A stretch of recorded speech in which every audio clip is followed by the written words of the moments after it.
ये दुर्भाग्य है मेरे देश का। ध्यान रखना, जिस दिन मोदी हटा ना उस दिन ऐसे कटोगे सारे, बहुत बुरी तरीके से।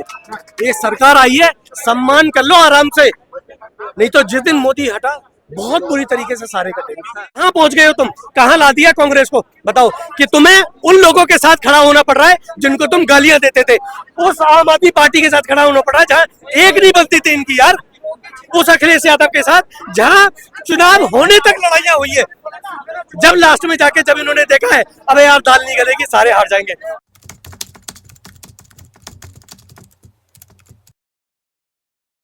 क्या नाम है सर आपका? मदन सिंह चौहान। कहाँ के रहने वाले हैं?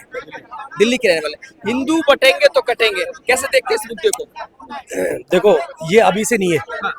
हिंदू जब जब बटा और तब कटा है, अभी से नहीं है। ये तो 800 साल पुरानी परंपरा है हमारी, जो हमने निभाते चले आ रहे हैं। हम बटे और हम कटे, 800 साल कटे। जितने मुसलमान देख रहे हो ना इस देश में, ये सब जो डर गए थे मुसलमान बन गए। तलवारों के दम पे जिन्होंने सलवारें पहन ली थी, ठीक है, और नहीं तो सारे कट गए थे। यही तो हुआ था। और आज वही स्थिति आज फिर दोबारा आने वाली है। जिस दिन बीजेपी हारी थी ना अयोध्या के अंदर, उस दिन पता चल गया था कि हिंदू बटना शुरू हो गया है। आदत नहीं है ना हमें, आदत है हमें लात खाने की, आदत है हमें कटने की, आदत है हमें बटने की। अब एक सरकार आई जिसने जोड़ा, अब एक सरकार आई जिसने मंदिरों को बनाना शुरू किया, अब एक सरकार आई जो विश्वविद्यालय जलाया गया 6 महीने तक, जिसकी लाइब्रेरी जली गई, उस विश्वविद्यालय को दोबारा से बनाया गया।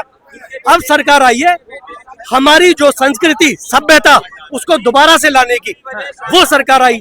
अब ये हमें रास नहीं आ रहा। रास कैसे आ जाएगा? हमारी तो आदत थी बटने की और कटने की।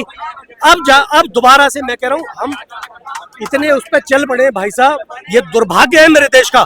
ध्यान रखना, जिस दिन मोदी हटा ना उस दिन ऐसे कटोगे सारे, बहुत बुरी तरीके से।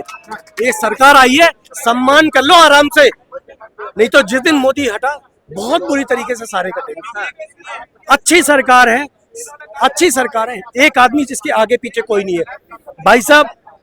पूरा परिवार छोड़ दिया जिस बंदे ने 17 साल की उम्र में, पूरा जीवन खपा दिया देश के लिए।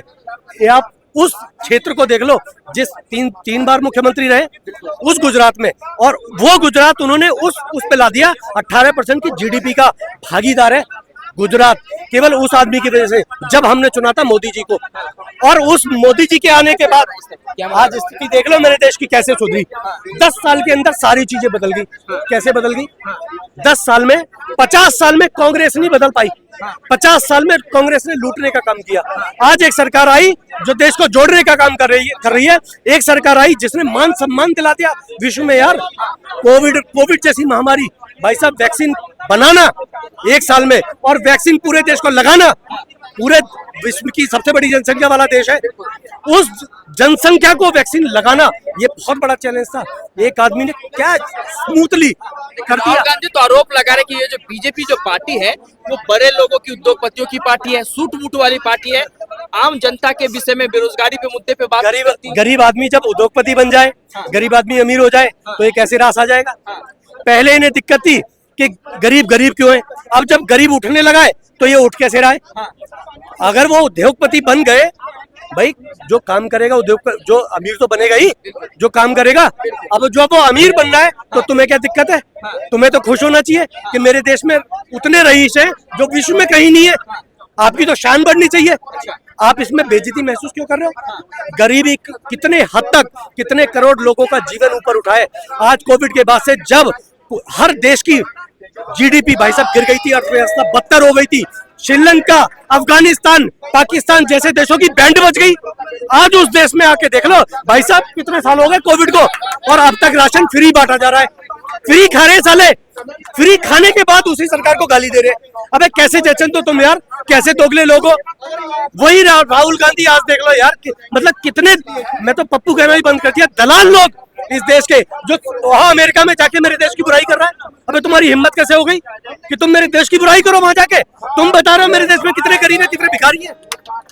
कौन बताता है ऐसे? पड़ोस में भी कुछ हो जाता है तो हम बाहर गली में नहीं बताते कि हमारे मोहल्ले की बेइज्जती न हो जाए। तुम मेरे देश की बेइज्जती कर रहे हो, तो तुम्हें शर्म नहीं आती है?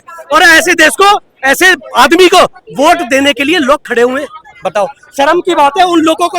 मैं सोचता हूँ ऐसे आदमी को सुन कौन रहा होगा वहां पे। ये वही हिंदू होंगे दोगले जो वहां बस गए और इस देश के खिलाफ जो चंदे देते हैं इस सरकार को हटाने के लिए, इस देश को बर्बाद करने के लिए, वो लोग वहां सुन रहे हैं। सारी राजनीति है पूरी, जैसे कनाडा से फंडिंग होके पूरा किसान आंदोलन इन्होंने कराया, ऐसे ही ये फंडिंग करने जाते हैं वहां पे इस देश को बर्बाद करने के लिए। अब चुनाव आ रहे हैं ना, तो फंडिंग चाहिए।